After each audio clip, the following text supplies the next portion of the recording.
Welcome to the Learning Pines YouTube. We hope this video helps. Start by defining the card purpose and audience, then choose a durable card size of 3.5 by 5 inches for standard QSL cards.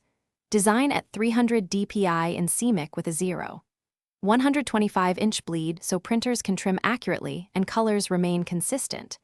Include your call sign, name, grid square, and contact details on the front, and reserve the back for QSO fields and a short personal message. Pick readable fonts, contrast, and a simple color palette for clarity at small sizes. Select paper and printing methods next.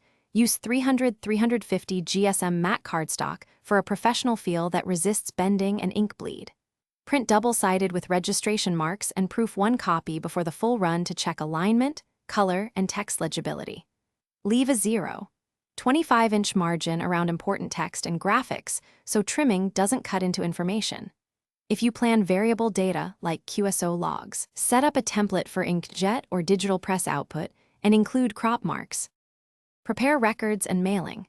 Include a SACE envelope measuring 4 by 9 inches when requesting a return within the same country to cover postage and handling. Log QSO details: date, time UTC, frequency, mode, and RSD report for each card so your backside matches the operator's log precisely. Consider using bureau routes or direct mail with 50 postage depending on destination and speed required, and always write legibly. Add damp proofing for humid climates, and follow each recipient's QSL preferences. Thanks for watching.